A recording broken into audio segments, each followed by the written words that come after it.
Nuevamente, bienvenidos. En esta ocasión vamos a hablar brevemente sobre la neurobiología de la psicosis.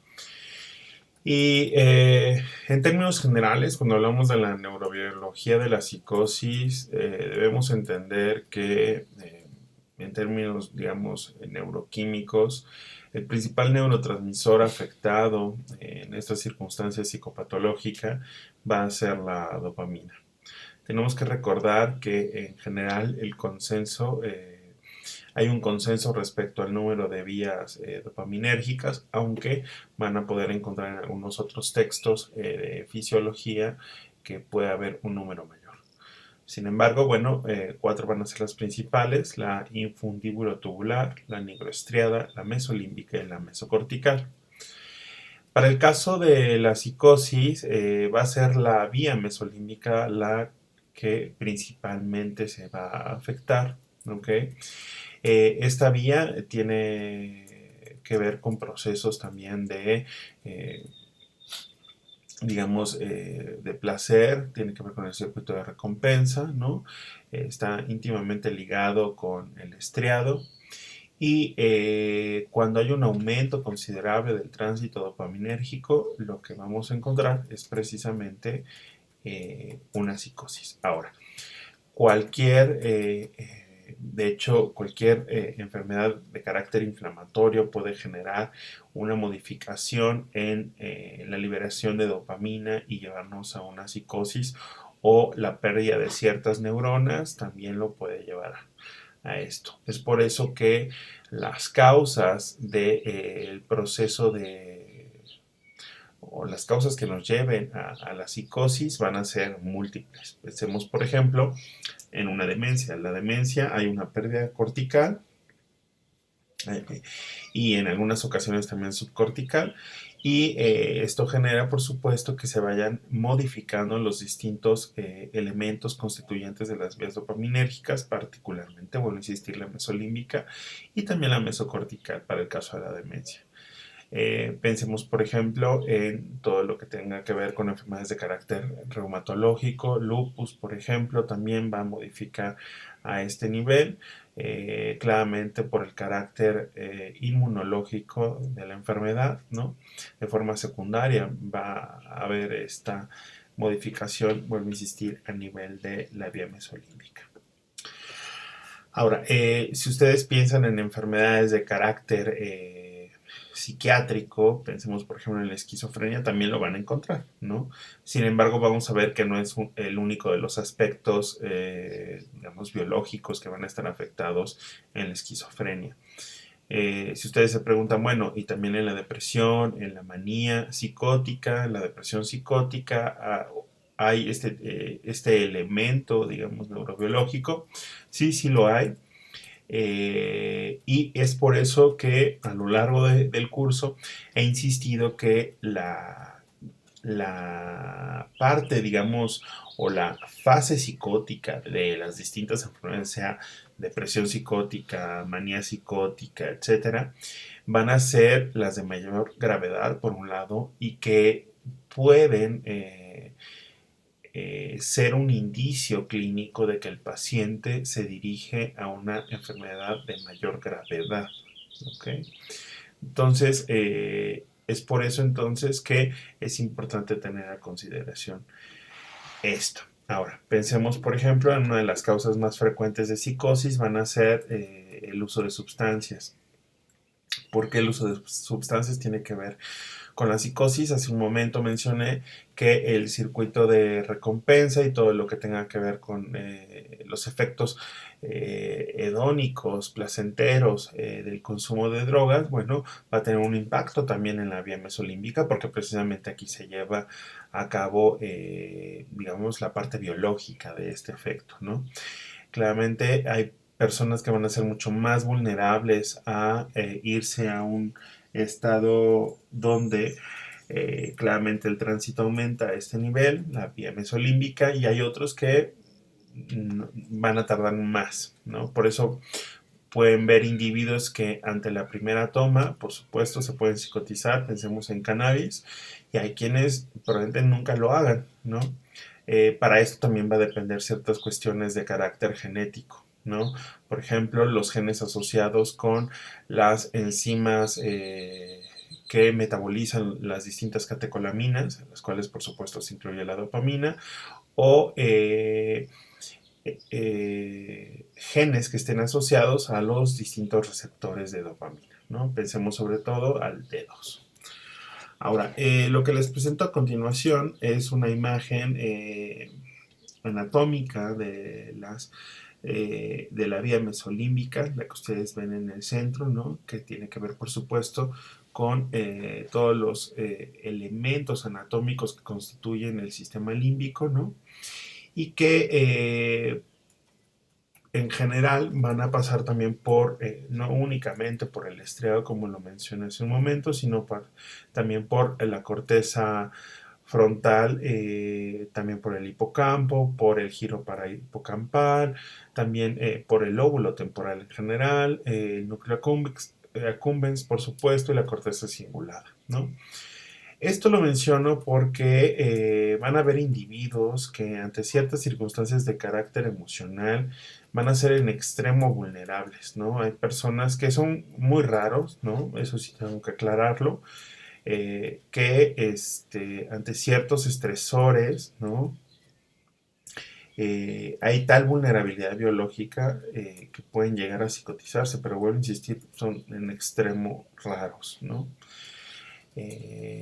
Por el otro lado, también ustedes ven en pantalla el resto de las vías de la mesocortical del lado derecho, que las vamos a retomar en particular cuando veamos esquizofrenia. Bien. Por el otro lado, también tenemos que hablar de el sistema corticolímbico. Más allá de la vía mesocortical, el sistema corticolímbico, que sí insisto en no combinarlos, son distintos, habla en general sobre todos los elementos que constituyen parte del envío de la información entre la corteza frontal, el temporal y algunas estructuras subcorticales. ¿Okay? El sistema corticolímbico se va a encargar de las cuestiones de interacción social, la génesis de los afectos, las funciones ejecutivas, por supuesto, algunas cuestiones que tengan que ver entre la asociación entre el aprendizaje y el estrés emocional y, por supuesto, la memoria. Ahora, todos estos elementos van a estar alterados dentro de un proceso de psicosis. Sin embargo, en menor medida, ustedes pueden encontrar que en el TOP o en el déficit de atención también se puede dar la afectación de este sistema. Ahora, por eso, entre más grave, digámoslo así, esté o más delicado este sistema, en el TOC y en el TDA van a tener un riesgo también de psicosis. De hecho, lo tienen, ¿no? Es mucho más factible que alguien con estas entidades pueda llegar a tener un proceso psicótico. Ahora, estrictamente hablando de la psicosis, que es lo que nos trae el día de hoy, cuando se experimenta psicosis, ya lo he hablado antes, hay la instauración de ideas delirantes y de alucinaciones. ¿Y qué tiene que ver el sistema corticolímbico con esto?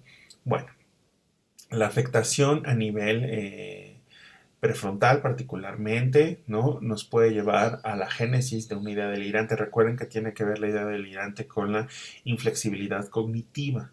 Es decir, son pacientes que si de pronto llegan a una conclusión, esa conclusión es difícil de modificarla, permanece a lo largo del tiempo, independientemente de la evidencia. Y por eso, aunque les pongan la evidencia que sea la más obvia, no pueden generar esta flexibilidad en el pensamiento. Ahora, vamos a encontrar también que esta idea va a ir acompañada de cierta afectividad, ¿no? Lo cual es muy obvio si de pronto yo siento que alguien me está observando, me está vigilando, ¿no? O yo asumo que alguien de un estatus superior, pensemos en el delirio erotomaníaco, yo digo que está enamorado de mí, ¿ok? Entonces, claramente la afectividad se va a ver alterada. Pero también, lo vamos a ver cuando veamos esquizofrenia, un impacto sobre la afectividad, ¿no? Es decir, que alguien esté muy ansioso, que alguien esté muy estresado, por ejemplo, que esté triste, ¿no? Va a tener un impacto sobre, digamos, para poner el terreno fértil para que ocurra la psicosis. Claramente esto en personas vulnerables, en personas que tienen ya una afectación, no en alguien, digamos, libre de estos elementos que estoy hablando, ¿no? Es decir, si nosotros o sea, no tuviéramos ningún tipo de afectación a nivel de este sistema y en general neurobiológica, no tendríamos por qué experimentar esto, ¿ok? Bien, por el otro lado, también, y lo mencioné hace un momento, lo recupero, el temporal va a ser una de las estructuras que también van a estar afectadas durante la psicosis y es aquí donde particularmente se van a llevar a cabo la génesis, o por lo menos es la teoría que tenemos hasta ahora, de las distintas alucinaciones, ¿no? Recuerden que aquí tenemos tan solo la corteza auditiva, ¿no? Que además las alucinaciones más frecuentes son las auditivas precisamente, ¿no? Eh, y también, vuelvo a insistir, son parte de lo que vamos a encontrar afectado dentro de cualquier tipo de psicosis. Por eso entonces hay algunos pacientes que van a tener más ideas delirantes, también otros que van a tener más alucinaciones, depende de dónde esté sobre todo la afectación, o podemos tener las dos, ¿no? De esas combinaciones ganadoras que les he hablado con antelación.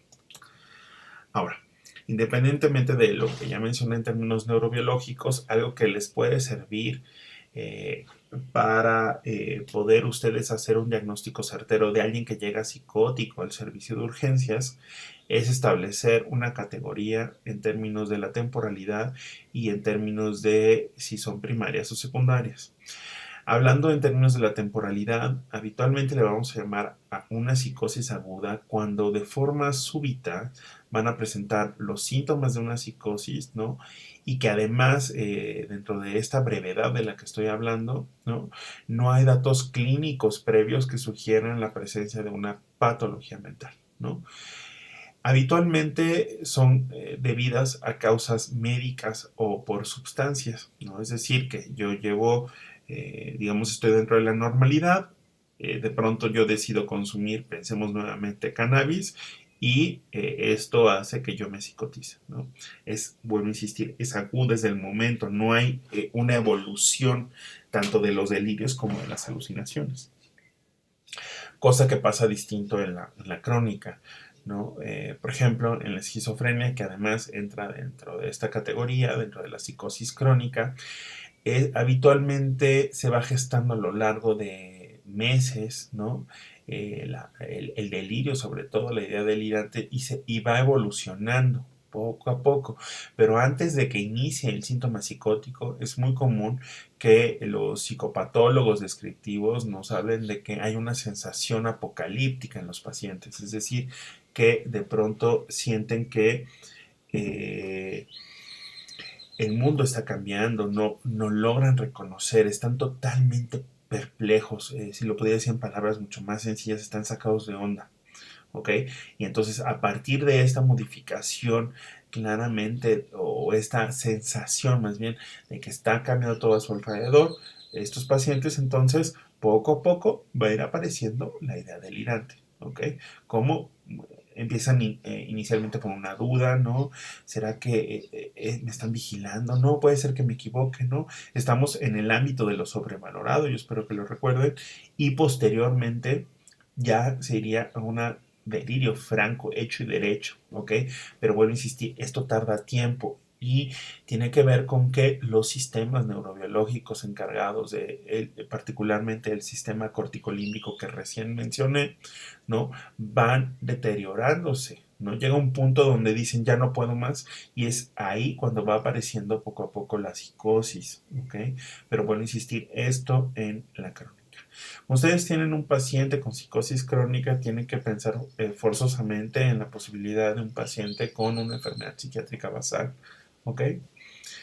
Que puede ser que pues, la más obvia, ¿no? Esquizofrenia, pero también podríamos tener alguien con un trastorno delirante primario, alguien con manías psicóticas o depresiones psicóticas, por supuesto, ¿no?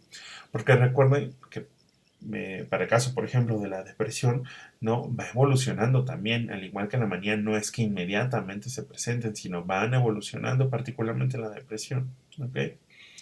Ahora, respecto a si son psicosis primarias o secundarias, simplemente se refiere al hecho de que si es una psicosis eminentemente psiquiátrica, vamos a hablar de psicosis primarias. Si son psicosis secundarias a causa médica, farmacológica o por sustancias, van a ser psicosis secundarias, perdón. Y cada una de ellas se va a dividir en episódica, periódica o crónica. ¿Ok? Le vamos a llamar episódica a prácticamente a, el evento, esa crisis súbita, ¿no? Que además es habitualmente breve, ¿no? Dura poco tiempo, ¿no? Y para el caso de las psicosis primarias, tenemos el ejemplo de la psicosis breve, ¿no? Y para el caso de las psicosis secundarias tenemos el delirio, que recuerden que es esta alteración o esta fluctuación del estado de conciencia que puede ir acompañado de síntomas neuropsiquiátricos, entre ellos precisamente la psicosis. Y se va a presentar sobre todo por causa médica y esto es habitual en pacientes en terapia intensiva. ¿Okay? Por el otro lado, la periódica es que cada cierto tiempo, ¿no? Se van presentando estos episodios, ¿no? Pensemos en el caso del trastorno bipolar, cada vez que el paciente entra en manía, vamos a suponer que es un bipolar tipo 1, eh, hay altas posibilidades de que se psicotice, ¿no? Entonces ya tendría además el antecedente, ¿no? A diferencia de la crónica que esto además no, sí tengo que aclarar que no necesariamente pasa en todos los pacientes con esquizofrenia, pero hay algunos que pueden permanecer el delirio a lo largo del tiempo, no se modifica, acompaña al paciente y este se va a presentar, vuelvo a insistir, en la esquizofrenia. Para el caso de las psicosis secundarias, las crisis de porfiria, ¿no? Pueden generarme una psicosis secundaria que es relativamente periódica. ¿Ok? Y también en epilepsias, particularmente del lóbulo temporal, puede generarme una psicosis crónica. Ahora, dicho esto, entonces tendríamos que preguntarnos, ya para finalizar esta clase, ¿qué podemos hacer con el paciente psicótico en la sala de urgencias? De entrada, ustedes tienen que, por supuesto, investigar la causa. Eso es sin lugar a dudas. Y para eso, entonces, tienen que preguntar, por un lado, ¿no? Los antecedentes psiquiátricos, si está tomando algún medicamento o ha estado bajo algún tratamiento, ¿no? Pero sobre todo su labor es descartar la causa médica y la causa por sustancias, ¿no? Es decir, ustedes tienen que hacer un screen general del paciente, tienen que hacer desde una BH, una química, un ego, eh, es decir, tienen que estar seguros de que el paciente, por lo menos desde la perspectiva médica, está bien. Si ustedes ya determinan que la causa es psiquiátrica, entonces, bueno, podrían considerar, si es que tienen en el hospital en el que estén trabajando o en el que estén estudiando, llamar a psiquiatría y que se encargue de esa parte o enviar al paciente a un hospital psiquiátrico. Ok. Ahora, ¿qué hacemos en términos farmacológicos? Y para esto les propongo este cuadro en donde del lado izquierdo, el cuadro rosa, ustedes no conocen la causa de la psicosis versus ustedes conocen la causa de la psicosis que se encuentra en el recuadro verde contralateral. Para el caso de que ustedes no conozcan la causa, lo más recomendado es utilizar antipsicóticos de segunda generación. Pueden utilizar olanzapina, risperidona y pueden acompañarlo de benzodiazepinas si esto es necesario, como lorazepam, flunitrazepam o diazepam. ¿Okay? También se pueden utilizar antipsicóticos de primera generación como aloperidol o levomepromacina, que este último es también ampliamente usado en el contexto mexicano junto con el aloperidol, ¿no? Sin embargo, tengo que aclarar que los efectos secundarios pueden ser bastante indeseables y existe el riesgo de que aparezcan, entonces tendríamos algo más que tratar y es complicar el caso, ¿no? Entonces, mi insistencia iría en el uso de antipsicóticos de segunda generación. En caso de que ustedes conozcan la causa, pensemos que es alguien con esquizofrenia o que es alguien con epilepsia del lóbulo temporal, con manifestaciones psiquiátricas, ¿no? Entonces ya tiene un tratamiento basal que lo más seguro es que el paciente dejó de tomar, ¿no? Entonces, lo primero que tienen que hacer es continuar el tratamiento previamente prescrito. Aquí sí tengo que aclarar que tienen que iniciarlo poco a poco otra vez, ¿no? No pueden llegar inmediatamente a la dosis que estaba tomando el paciente. Va a haber algunas excepciones, pensemos que tenga muy poco de haberlo suspendido, que tenga solo unos días, que estén ya ustedes en un contexto del hospital psiquiátrico, bueno, ahí nos apuramos más, digámoslo así, para llegar a la dosis indicada. Sin embargo, si ustedes están en el área de urgencias de un hospital general, esto sería distinto, ¿ok? Si el paciente, pensemos, no sabe o el familiar no sabe el tratamiento que previamente se le haya prescrito, igualmente pueden utilizar antipsicóticos de segunda generación, igual que en la causa no conocida, olanzapina y risperidona, y en caso necesario pueden combinarlo con alguna benzodiazepina. Bien, eh, tienen que estar siempre checando los efectos secundarios, que lo vamos a ver al final de esta serie de videoclases, pero en términos generales eso sería lo que ustedes tendrían que estar al tanto en general de los aspectos de la psicosis dentro del área de urgencias y por supuesto de lo que previamente hablamos muy brevemente sobre la neurobiología de la psicosis. Bien, esperando que esto haya sido de su interés, nos vemos en la próxima clase.